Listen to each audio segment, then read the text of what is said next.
आओ यार, आज एक मजेदार बात करते हैं। देखो, आग से खेलना है तो खेलो, लेकिन जब तुम्हारे सारे राज जलकर राख हो जाएं, तो हैरान मत होना। कुछ लोगों को तब तक यकीन नहीं होता कि घी सच में चिकना होता है, जब तक कि कोई खास इंसान उनकी आंखों में आंखें डालकर चुप नहीं हो जाता और अचानक उन्हें लगता है कि उनकी चोरी पकड़ी गई है। दिल में एक अजीब सी बेचैनी होती है और मन करता है कि सब कुछ छोड़कर किसी मठ में चले जाएं। चलो, इसी पर बात करते हैं, क्योंकि यहाँ एक अजीब लेकिन सच्ची बात है। वैज्ञानिकों ने भी इंसानों के पेट पर स्टडी करके कंफर्म किया है कि गट फीलिंग या जो दिल में उठता है ना, वो सिर्फ एक एहसास नहीं है, वो एक असली बायोलॉजिकल सिग्नल है जो झूठ, खतरे और धोखे को हमारे दिमाग से भी ज्यादा तेजी से पकड़ लेता है। लेकिन तब क्या होता है जब तुम्हारी गट फीलिंग सिर्फ मजबूत नहीं बल्कि एक रूहानी हथियार बन जाए? बस यहीं पर वो लोग फंस गए। तुम्हारी जिंदगी में कोई था, शायद कोई दोस्त, एक्स, साथ काम करने वाला या कोई रिश्तेदार, जिसने सोचा कि वो तुम्हें टेस्ट कर सकता है। अब भी वो तुम्हारे अंदर की इस ताकत को छेड़ना चाहते थे, तुम्हें झूठी कहानियां सुनाकर देखना चाहते थे, ये परखना चाहते थे कि क्या वो तुम्हें बेवकूफ बना सकते हैं, तुम्हें थोड़ा गैसलाइट करके ये साबित करना चाहते थे कि तुम उतनी भी पहुंची हुई नहीं हो जितना तुम दिखाती हो। लेकिन फिर क्या हुआ? तुमने उनकी पूरी आत्मा को एक ऑडियो बुक की तरह पढ़ लिया, वो भी सबूत, टाइम स्टैम्प और बैकग्राउंड म्यूजिक के साथ। और उस पल के बाद से वो बुरी तरह डरे हुए हैं, घबराए हुए हैं, नॉर्मल दिखने की कोशिश कर रहे हैं, लेकिन तुम्हें ऐसे घूरते हैं जैसे तुम सीबीआई, सीआईडी और उनकी अंतरात्मा सब एक साथ हो। आज हम इसी की गहराई में उतरेंगे कि उन्होंने तुम्हें टेस्ट करने की कोशिश क्यों की, कैसे तुमने बिना कोशिश किए ही पूरी बाजी पलट दी, और क्यों तुम्हारी इंट्यूशन सिर्फ एक वाइब नहीं बल्कि यूनिवर्स की वो शक्ति है जो वो देख लेती है जो आंखें नहीं देख सकती, और वो सच जान लेती है जो जुबान कभी नहीं कहेगी। मेरा चैनल यूनिवर्सल ट्वीट्स एआई है, जहां हम ब्रह्मांड के मैसेजेस को दिल से दिल तक ले जाते हैं। चलो शुरू करते हैं। नंबर 1, उन्हें लगा तुम बस अंदाजे लगा रही हो। अब उन्हें डर लगता है कि तुम उनकी आत्मा की स्क्रिप्ट पढ़ रही हो। उन्हें लगा तुम बस हवा में तीर चला रही हो, शायद थोड़ा ड्रामा कर रही हो या बातों को ज्यादा ही तूल दे रही हो। लेकिन जिस पल तुमने कोई ऐसी बात कह दी जो उन्होंने किसी को नहीं बताई थी, एक ऐसा राज जिसे उन्होंने अपनी एक्टिंग, अपने चार्म और अपनी होशियारी के नीचे दफन कर दिया था, उसी पल उन्हें समझ आ गया। तुम कोई खेल नहीं खेल रही थी, तुम अंधेरे में तीर नहीं चला रही थी, तुम कुछ ऐसा पढ़ रही थी जो आंखों से नहीं दिखता। और इस बात ने उन्हें इतना डरा दिया जिसकी उन्होंने कल्पना भी नहीं की थी। तुम्हारी वो मुस्कान कोई नादानी नहीं थी, वो शांति में लिपटी हुई एक रूहानी निगरानी थी। और जिस पल उन्हें एहसास हुआ कि तुम सब जानती हो, उसी पल उनका पूरा खेल खत्म हो गया। ज्यादातर लोगों को झूठ बोलकर बचने की आदत होती है। उन्हें लगता है कि वो दूसरों से 2 कदम आगे हैं, बातचीत को अपनी तरफ मोड़ सकते हैं, मतलब बदल सकते हैं। लेकिन उनका पाला कभी किसी ऐसे इंसान से नहीं पड़ा था जिसे रंगे हाथों पकड़ने की जरूरत ही न हो। तुमने तो उनके मुंह खोलने से पहले ही उनकी नीयत पढ़ ली थी। तुमने सिर्फ उनकी बॉडी लैंग्वेज नहीं पढ़ी, तुमने उसके पीछे की आत्मा, वाइब और छिपे हुए एजेंडे को पढ़ लिया था। और उनके लिए सबसे डरावनी बात ये थी कि तुम ये सब कोशिश करके भी नहीं कर रही थी। अब वो तुम्हारे आसपास असहज महसूस करते हैं, अंकते हैं। इसलिए नहीं कि तुमने उन्हें धमकी दी या सबके सामने बेइज्जत किया, बल्कि इसीलिए क्योंकि तुम कर सकती थी, पर तुमने किया नहीं। तुम्हारी ये रूहानी समझदारी उन्हें किसी सीधी लड़ाई से ज्यादा डरा रही है। तुमने अपने ज्ञान का इस्तेमाल उन्हें नीचा दिखाने के लिए नहीं किया, तुमने बस उस सच्चाई को हवा में तैरने दिया। और अब वो इसी बेचैनी में जी रहे हैं कि कोई है जो उन्हें इतनी गहराई से जानता है और जिसे वो कंट्रोल नहीं कर सकते। वो तुम्हें बार बार इसीलिए नहीं परख रहे कि उन्हें तुम्हारी शक्ति पर शक है, बल्कि वो ये जानने की कोशिश कर रहे हैं कि तुम और कितना जानती हो। नंबर 2, तुमने सिर्फ उनके इरादे नहीं समझे, तुमने इरादों के पीछे का असली इरादा भी खोल कर रख दिया। ज्यादातर लोग ये समझ जाते हैं कि कुछ तो गड़बड़ है।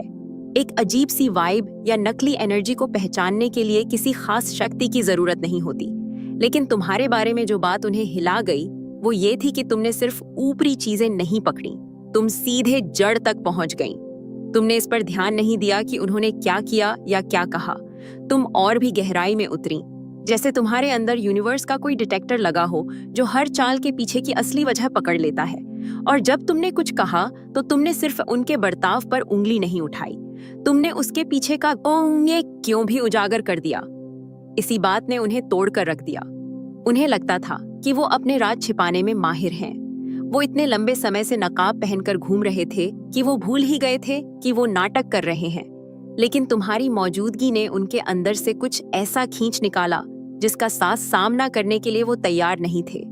शायद ये उनकी जलन थी, उनकी इनसिक्योरिटी थी, या उनका कोई अपराध बोध था, या शायद ये सच था कि वो तुम्हें गिरते हुए देखना चाहते थे और ये बात कभी जुबान पर नहीं ला सकते थे। तुमने उसे सिर्फ महसूस नहीं किया, तुमने उसे कह दिया, और वो भी बिना लड़े झगड़े। तुमने बस बातों बातों में कुछ ऐसा कह दिया जो सच के इतने करीब था कि वो तिलमिला उठे। अब वो हर चीज पर दोबारा सोच रहे हैं कि तुम और कितना देखती हो।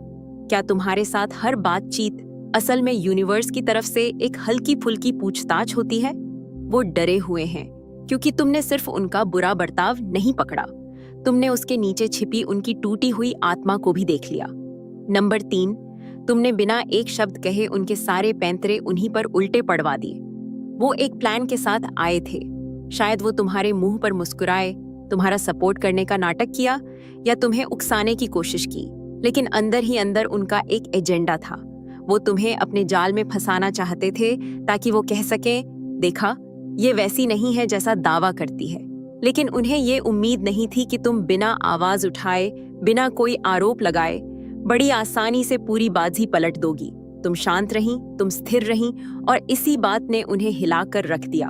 वो तो उम्मीद कर रहे थे कि तुम इमोशनल हो जाओगी, गुस्सा करोगी या सफाई दोगी, लेकिन तुमने उन्हें कुछ दिया ही नहीं। तुमने उन्हें बोलने दिया और उन्होंने अपनी असलियत खुद ही जाहिर कर दी। तुम्हारी एनर्जी वो काम कर रही थी जिसके लिए शब्दों की जरूरत ही नहीं थी। जब कोई गेम खेलने की कोशिश कर रहा हो और सामने वाला खेलने से ही मना कर दे, तो गेम का पूरा ढांचा ही ढह जाता है। यहाँ भी यही हुआ। तुमने उनके अहंकार को हवा नहीं दी, तुमने उनके फेंके हुए चारे को नहीं उठाया, तुमने बस अपनी सच्चाई में खड़े रहकर उनके झूठ को आपस में ही उलझने दिया। अब वो बुरी तरह घबराए हुए हैं। उन्हें समझ नहीं आ रहा कि ये हुआ क्या। वो बस इतना जानते हैं कि तुमने वैसा रिएक्ट नहीं किया जैसा उन्होंने सोचा था, और किसी तरह वो खुद ही झूठे साबित हो गए। और दिल ही दिल में वो जानते हैं कि तुमने सब कुछ देख लिया था। वो इसे महसूस कर सकते हैं, इसीलिए वो तब से अजीब बर्ताव कर रहे हैं।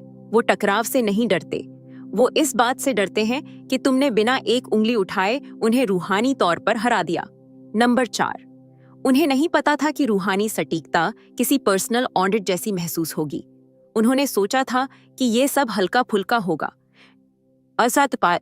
का शायद मजेदार भी, बस तुम्हें परखने के लिए कि तुम्हारी इंट्यूशन वाली बातों में कितना दम है।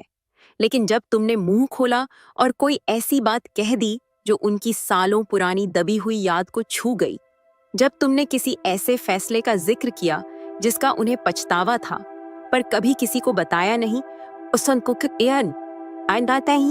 तो उनके चेहरे से मुस्कान गायब हो गई। क्योंकि तुमने सिर्फ उस पल का जवाब नहीं दिया, तुमने उनके अतीत तक पहुंच बना ली थी। ऐसा लगा जैसे कोई उनकी जिंदगी के भावनात्मक कागजात पलट रहा हो। तुम्हारी बातों ने सिर्फ मतलब नहीं बनाया, उन्होंने एक ऐसी दुखती रग को छुआ जिसे वो भूल चुके थे। तुमने उनके पैटर्न, उनकी आदतें, उनके साइकिल के बारे में बात की। तुमने उन चीजों को शब्द दिए जिन्हें वो खुद अपने बारे में समझा नहीं सकते थे। और सबसे डरावनी बात, तुमने यह सब बहुत धीरे से किया। तुमने आरोप नहीं लगाया, तुमने बस सच कहा, और वो बिजली की तरह उन पर गिरा। अब वो सिर्फ तुम्हें नहीं देख रहे, वो तुम्हारे आसपास खुद को देख रहे हैं, हर शब्द को तौल रहे हैं, हर इरादे पर सवाल उठा रहे हैं। क्योंकि अब तुम उनके लिए सिर्फ एक इंसान नहीं हो, तुम एक रूहानी स्कैनर की तरह महसूस होती हो जो उन चीजों को पकड़ लेता है जिन्हें वो नजरअंदाज कर रहे हैं। नंबर 5, पहले वो तुम्हारी रूहानी बातों पर हंसे, अब वही बातें उन्हें रात के 3 बजे जगा देती हैं। वो हंसे सिर्फ मजाक के लिए नहीं, बल्कि तुम्हें नीचा दिखाने के लिए। जब तुमने एनर्जी, आत्मा या यूनिवर्स की टाइमिंग का जिक्र किया तो उन्होंने आंखें घुमाई। तुम्हारी सच्चाई को बहुत ज्यादा गहरा या ज्यादा सोचना कहकर टाल दिया। लेकिन ये मजाक ज्यादा देर नहीं चला, क्योंकि उन्हें नजरअंदाज करने के बीच में तुम टोच में तुमने एक ऐसी लाइन कह दी जिसे वो भुला नहीं पा रहे हैं। एक वाक्य, एक सच जो इतना सटीक था कि उनकी आत्मा से चिपक गया, और तब से वो उसे अपने दिमाग से निकाल नहीं पा रहे हैं। वो नॉर्मल रहने की कोशिश करते हैं, रहते हैं, लेकिन अंदर ही अंदर वो टूट रहे हैं, वो भी चुपचाप, क्योंकि सबके सामने मानना पड़ेगा कि तुम सही थी, लेकिन अकेले में वही एक बात जो तुमने कही थी उनके दिमाग में गूंजती रहती है। अब वो रात के 2 बजे गूगल पर रूहानी संकेत या इंट्यूशन का मतलब जैसी चीजें खोज रहे हैं। वही लोग जो तुम्हारा मजाक उड़ाते थे अब चुपके से उन्हीं चीजों के बारे में पढ़ रहे हैं जिनसे वो खुद को ऊपर समझते थे, और जितनी बार वो तुम्हारी बातों को याद करते हैं उन्हें एक नया मतलब समझ आता है। इसीलिए नहीं कि तुम सही थी, बल्कि इसीलिए क्योंकि वो जानते हैं कि वो तुम नहीं बोल रही थी। कोई बड़ी शक्ति तुम्हें एक माइक की तरह इस्तेमाल कर रही थी। उन्होंने हंसकर खुद को बचाने की कोशिश की, लेकिन सच्चाई को तालियों की जरूरत नहीं होती। उसे बस एक ऐसा दिल चाहिए जो उसके असर को महसूस कर सके, और वो जितना इससे भागेंगे ये उतना ही उस खामोशी में गूंजेगी जिसमें उन्होंने पनाह लेने की सोची थी। नंबर 6, वो तुम्हें गलत साबित करना चाहते थे, लेकिन तुमने उनकी दुनिया ही हिला दी। वो तुम्हें पकड़ने आए थे, शायद तुम्हें बहुत ज्यादा आध्यात्मिक या बस लोगों को पढ़ने में माहिर साबित करने के लिए। वो तुम्हारी हर बात का विश्लेषण करने के लिए तैयार होकर आए थे। वो समझने के लिए नहीं, बल्कि कमियां निकालने के लिए सुन रहे थे। लेकिन फिर तुमने कुछ कहा और माहौल बदल गया। तुमने कुछ ऐसा कहा जो कोई और नहीं जान सकता था। कोई गोलमोल बात नहीं, बल्कि एक बहुत ही निजी बात, जैसे सीधे उनकी आत्मा की किसी छिपी हुई फाइल से निकालकर लाई गई हो। ये कोई अंदाजा नहीं था, ये बहुत सटीक था। उस पल में उनका पूरा कहा नजरिया टूट गया। उन्हें एहसास हुआ कि वो किसी ऐसे इंसान से बात कर रहे हैं जो सिर्फ एनर्जी को महसूस नहीं करता, बल्कि उसके आर पार देखता है। अब वो सिर्फ तुम पर नहीं बल्कि हर चीज पर सवाल उठा रहे हैं, क्योंकि तुमने सिर्फ उनके अहंकार को नहीं, बल्कि उनकी हकीकत की समझ को भी हिला दिया है। जैसे वो एक ऐसी दुनिया में जी रहे थे जहां सब कुछ तर्क पर आधारित था, और फिर तुम आई और बिना कोशिश किए ही उस दुनिया का कोड तोड़ दिया। वो इसी बात से जूझ रहे हैं। उन्हें लगता है कि उन्हें कोई देख रहा है जिसका तुम्हारी आंखों से कोई लेना देना नहीं है। उन्हें लगता है कि कोई उन्हें रूहानी तौर पर जानता है। वो तुम्हें चुनौती देने आए थे, लेकिन अब वो खुद ही उलझ कर रह गए हैं, क्योंकि जब कोई चुना हुआ इंसान अपनी रूहानी शक्ति से बोलता है तो वो सिर्फ बातचीत नहीं बदलता, वो हकीकत को भी मोड़ देता है। और एक बार जो चीज मुड़ जाए वो पहले जैसी कभी नहीं होती, तुम्हारी चाल में नहीं फंसी, और तुमने उस तरह से रिएक्ट भी नहीं किया जैसी उन्हें उम्मीद थी। तुमने इतने गहरे आत्मविश्वास और शांत सटीकता से जवाब दिया कि अचानक उन्हें लगा कि माइक्रोस्कोप के नीचे तुम नहीं, बल्कि वो खरुद हैं। हर बार जब उन्होंने तुम्हें उकसाने की कोशिश की तो उन्होंने अनजाने में अपने बारे में और भी ज्यादा बता दिया। उनकी असुरक्षाएं बाहर आ गईं, उनकी छिपी हुई जलन झलकने लगी, और उनके इरादे जो कभी अच्छी तरह से छिपे हुए थे अब साफ साफ दिखाई देने लगे। और तुमने सब देख लिया। जितना ज्यादा उन्होंने तुम्हें पढ़ने की कोशिश की, उतना ही ज्यादा वो खुद बेनकाब होते चले गए। ये सब इतनी तेजी से पलटा कि उन्हें एहसास तक नहीं हुआ। तुम्हें कुछ भी जबरदस्ती करने की जरूरत नहीं पड़ी। तुम्हारी समझ ने ही सारा भारी काम कर दिया। अब वो बेचैन है, क्योंकि तुम्हें समझने की कोशिश में उन्होंने गलती से खुद को एक ऐसे रूहानी स्तर पर लाकर खड़ा कर दिया जिसका अनुभव उन्होंने पहले कभी नहीं किया था।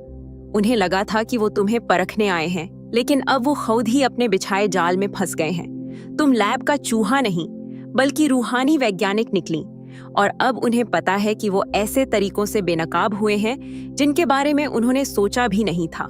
नंबर 9, तुम्हारी शांति कोई कंफ्यूजन नहीं थी, वो यूनिवर्स से मिली एक सोची समझी क्लैरिटी थी।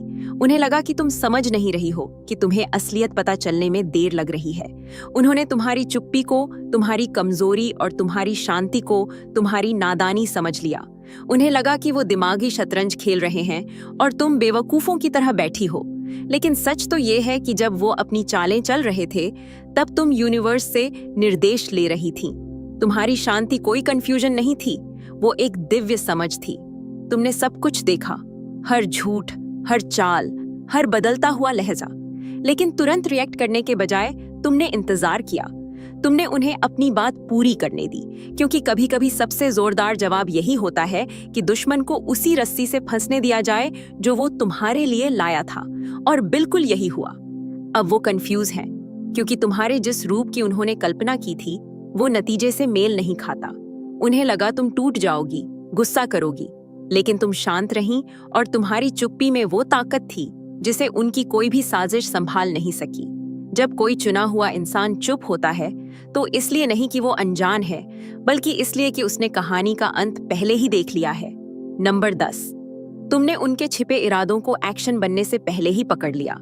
इससे पहले कि वो कोई घटिया मैसेज भेजते, कोई अफवाह फैलाते, या नकली अच्छाई का ड्रामा शुरू करते, तुमने उसे अपनी आत्मा में महसूस कर लिया था।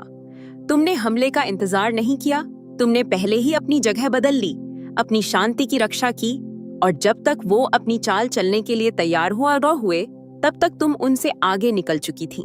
यही बात उन्हें डरा रही है। उन्होंने तो अभी कुछ कहा भी नहीं था, पर तुम्हारे रूहानी रडार ने सिग्नल पकड़ लिया था। ये कोई अंदाजा नहीं था, ये रूहानी इंटरसेप्शन था। उन्हें समझ नहीं आ रहा कि तुम्हें कैसे पता चला। वे हैरान हैं कि इसे कैसे पता चला, और उन्हें इसका कोई जवाब नहीं मिल रहा। यही तो वो रूहानी समझ के बारे में नहीं जानते। ये बातचीत से भी तेज काम करती है। ये एक्शन से पहले वाइब्रेशन पकड़ लेती है, और जब यूनिवर्स ने तुम्हें चुना हो तो तुम्हें कंफर्मेशन का इंतजार करने की जरूरत नहीं होती। तुम्हारी आत्मा को वो अलर्ट मिल जाते हैं जो दूसरों से छूट जाते हैं। नंबर 11, उनकी आंखों ने सब कुछ बता दिया और तुमने अपनी आत्मा से नोट्स ले लिए। वो अपने शब्दों को संभालने में इतने मशगूल थे कि ये भूल ही गए कि उनकी आरी आंखें तो पूरा सच उगल रही हैं। उनकी आंखों में घबराहट थी, जलन थी और छिपा हुआ अपराध बोध था। तुम्हें पता था कि तुम सिर्फ बातें नहीं सुन रही हो, तुम मैसेज डिटेक्टर हो।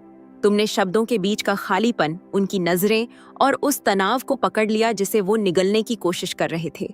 इसीलिए अब वो तुम्हारे आसपास घबराते हैं। उन्हें ये नहीं पता कि तुम क्या जानती हो, बस इतना पता है कि तुम कुछ जानती हो, कुछ ऐसा जो उन्होंने तुम्हें कभी नहीं बताया। नंबर 12, तुमने उन्हें एहसास दिलाया कि तुमसे छिपने का मतलब यूनिवर्स से छिपना है।